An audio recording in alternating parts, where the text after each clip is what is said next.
más importante todavía es que lo peor que tenemos es la cardiopatía isquémica, o sea, no hay ninguna enfermedad que mate a tanta gente en el mundo como la cardiopatía isquémica. En este metaanálisis que se puede encontrar en Preventive Medicine 2004, que incluye un montón de estudios epidemiológicos previamente publicados, se ve que con 20 gramos día, pues es cuando realmente se tiene, o sea, 2 copas al día, cuando menor riesgo de infarto se tiene. Claro, es una forma de J. A partir de 70 gramos al día, que ya serían bastantes copas, se pierde esa protección. Y a partir de 89 gramos al día, lo que hace es aumentar el riesgo. O sea que lo que hay que hacer es reconducir a la gente hacia esa cantidad de alcohol, que serían 2 copas al día, que es lo que menos riesgo de la principal causa de mortalidad tiene. Lógicamente, esto hay que hacerlo en quien tenga riesgo de cardiopatía isquémica. Gente joven tiene 0 riesgo de cardiopatía isquémica y lo mejor es que no consuman nada de alcohol. Aquí se ve que hay una forma de J con un riesgo relativo mínimo de 0,80, o sea, se reduciría en un 20% el riesgo con 20 gramos de alcohol puro al día, que serían 2 bebidas estándar. Pero hay que poner en contexto que esta es la principal causa de muerte. Esto está afectando a la cardiopatía isquémica y es bastante similar lo que se ve para el ictus isquémico, no para el ictus hemorrágico. Para los accidentes cerebrovasculares isquémicos, lógicamente, tiene una fisiopatología muy parecida a la cardiopatía isquémica. Posteriormente, en Lancet, en 2018, se hace este metaanálisis. Cada punto es un estudio epidemiológico, tiene una barra lateral que es el rango de consumo para el que se estima el riesgo relativo y una barra vertical que es el intervalo de confianza al 95%.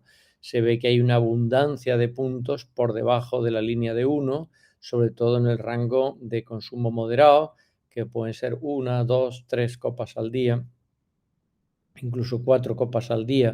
Con 5 copas al día ya se perdería esa protección.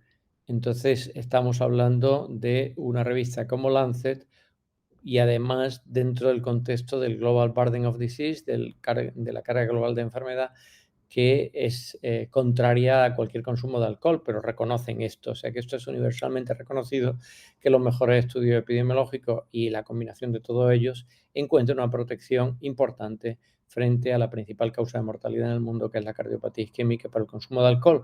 Pero todos estos estudios epidemiológicos simplemente miden gramos de alcohol a la semana, muchas veces no distinguen si es en patrón de botellón, el fin de semana concentrado, no distinguen si se toma vino, cerveza o licores, etcétera.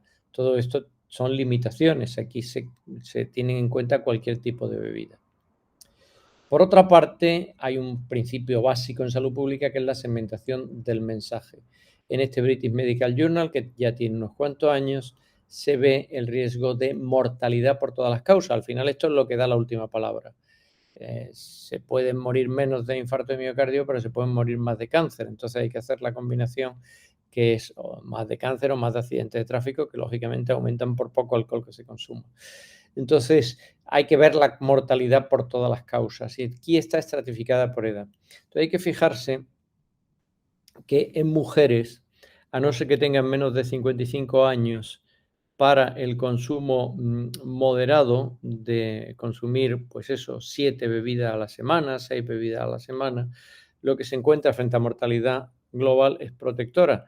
Para los hombres bastante más, el rango es bastante mayor, incluso para edades de 45 a 54 años.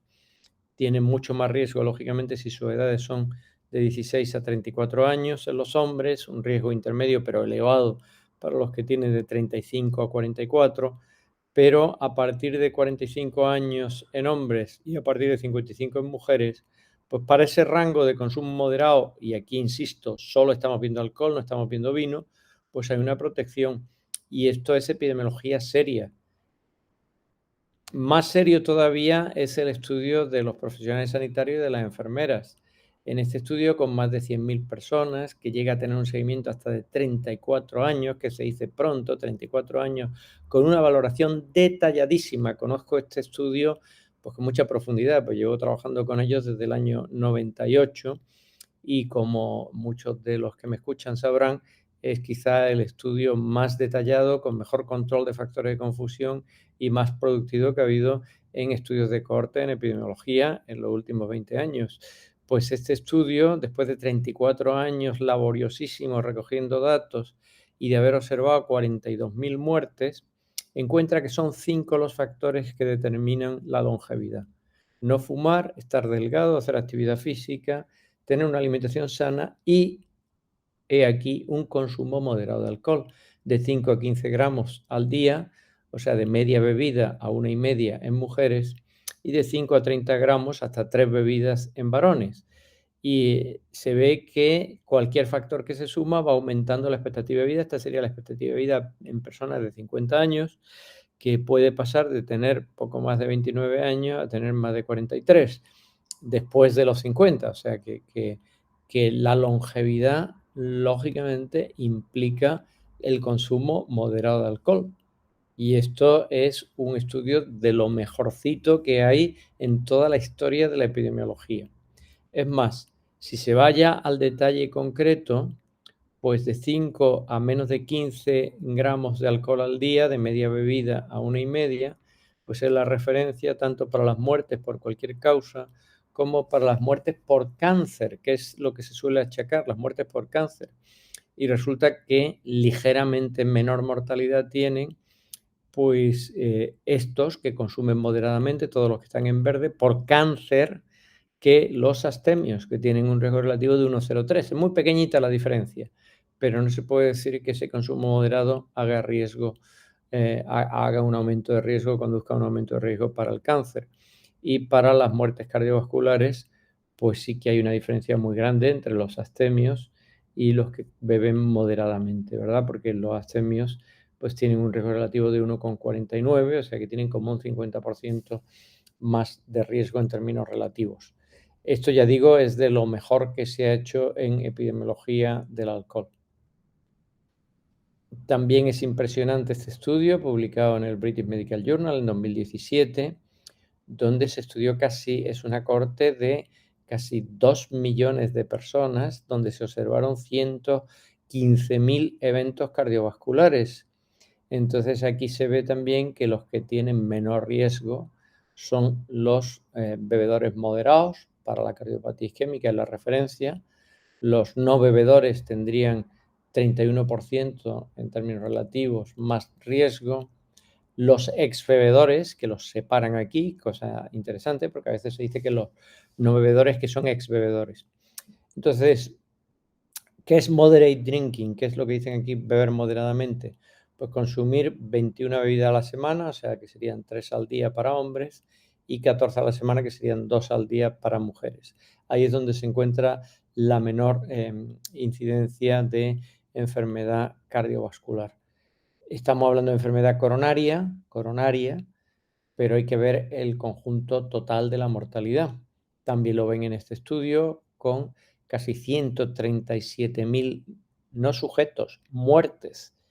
Entonces se ve también que quienes tienen menos mortalidad por cualquier causa, los más protegidos, son los que tienen un consumo de lo que decía antes, moderado, o sea, de hasta 3 bebidas al día en varones y hasta 2 en mujeres. Lógicamente, esto hay que adecuarlo al sexo, como se ve, distintos en hombres que en mujeres, hay que adecuarlo a la edad. Insisto que para la gente joven el mejor consumo de alcohol, 100% de acuerdo en que tiene que ser 0. Después viene el detalle, es decir, cuál es la fuente de alcohol, se reparte a lo largo de la semana o se concentra en el fin de semana, se consume con comida o se consume sin comida, es vino y dentro del vino es vino tinto. Se hace binge drinking, o sea, pocas bebidas en un periodo muy corto de tiempo, un atracón de alcohol, o sea, los excesos. Pues cuando combinamos estos 7 aspectos en un patrón que le llamamos patrón mediterráneo de consumo de alcohol, esto fue un gran trabajo de Alfredo Gea, pues se veía que cada uno de esos aspectos, pues cuando se hacía bien según el patrón mediterráneo, que es no considerar el alcohol como una droga psicoactiva, sino considerarlo como parte del patrón alimentario, integrarlo en el patrón alimentario total, pues todos esos aspectos mediterráneos del consumo de alcohol eran los que tenían menos riesgo. Cuando se combinaba, esta es una combinación muy interesante, los que están en rojo son los que dentro de una determinada cantidad total de alcohol tienen peor adhesión a ese patrón mediterráneo. Los amarillos una adhesión intermedia y los verdes una adhesión alta. Pues se ve que incluso con consumos de hasta 50 gramos al día en varones y hasta 25 en mujeres, los que siguen bien el patrón mediterráneo de consumo de alcohol tienen menos mortalidad total que los abstemios. Y aquí pues, se ajustó por un montón de posibles factores de confusión. Lógicamente, los que tenían un consumo muy alto de alcohol, pues ahí ya no había patrón mediterráneo, porque el patrón mediterráneo, desde luego, no es el abuso del alcohol y el usar el alcohol como droga psicoactiva. Entonces, ahí seguir un poco más el patrón mediterráneo, pues estaba más o menos al empate con abstemio. Y desde luego, sea cual sea la cantidad, si la cantidad de alcohol que se toma en plan botellón, de concentrarlo el fin de semana, sin comida acompañante, que sean bebidas destiladas y no vino, etcétera, pues entonces, aunque sea poca la cantidad, sí que hace daño, que son las barras en rojo. ¿Se debe recomendar el vino en la dieta mediterránea? Pues estos son los 14 puntos que explicamos en los libros Salud a Ciencia Cierta y ¿Qué comes? Los 14 puntos de dieta mediterránea avalados por la American Heart Association, que es lo que usamos en el mayor ensayo de nutrición que se ha hecho en Europa, que es Predimed, y en ese ensayo pues se aprecia que nosotros incluimos consumir por lo menos una copa de vino al día. Y este era el consejo que se daba y con ese consejo funcionó. Y esto es evidencia de un ensayo aleatorizado. Quien critique esta postura, por favor que haga un ensayo aleatorizado y demuestre lo contrario. Mientras no se tenga un ensayo aleatorizado que demuestre lo contrario, en este ensayo aleatorizado, que es el top de la evidencia científica, no hay mejor modo de obtener evidencia científica, recomendamos el consumo de vino con las comidas, por lo menos una copa de vino al día. No hubo grandes excesos, eran personas mayores de 55 años, todos ellos eran personas con riesgo de cardiopatía isquémica y a estos es los que estas personas son las que se van a beneficiar y a los que hay que darles este consejo, lógicamente, porque cuando se ha visto uno a uno en ese famoso paper de Antonio Tricopoulou, Anatomía de la dieta mediterránea, publicado en British Medical Journal, cuando se ha visto uno a uno los componentes de la dieta mediterránea, se ha visto que si le quitas el consumo de vino en las comidas, la eficacia de la dieta mediterránea pierde como un 20%. O sea, se pierde un 20% de eficacia. O sea, hay muchas razones fisiopatológicas, hay muchas razones epidemiológicas para mantener el consumo de vino. En resumen, el alcohol en general hace daño, por supuesto, no hay ninguna duda. Hay que segmentar el mensaje. Si se da un mensaje de que está bien el consumo de vino, tiene que ser solo en mujeres a partir de los 55 años y en hombres a partir de los 45 años. ¿Lo dimos en Predimed? Sí. ¿Estaba en nuestro protocolo? Sí. Se publicó en el New England, lo ha avalado la American Heart Association, está extendido por todo el mundo la dieta Predimed, ¿verdad? Pues todos en Predimed estaban en este rango de edades y estaban también en el rango de alto riesgo cardiovascular. Se excluyó, importante, a los que tenían riesgo de adicción. O sea, cuando alguien se ve que es adicto, no entra en esta película. Hay que decirle consumo cero y hay que tratarle como cualquier adicción. Importante, a ningún abstemio hay que invitarlo a que se inicie en el alcohol. A los abstemios hay que dejarlos tranquilos y si quieren ser abstemios, nadie les debe decir, mira, empieza a consumir. Pero lo que no se puede hacer es a las personas que llevan años y años consumiendo moderadamente vino tinto en las comidas y que no son adictos y que además tienen ya una edad y pueden tener riesgo coronario, pues no hay que decirles se te prohíbe el alcohol en nombre de una dieta sana, se te prohíbe el vino. Esto sería una barbaridad. Y la menor mortalidad se encuentra en todos esos estudios, que en general son estudios que incluyen a personas mayores de 45 años en hombres y mayores de 55 en mujeres, cuando se consume entre 1 o 3 copas al día, preferentemente de vino tinto.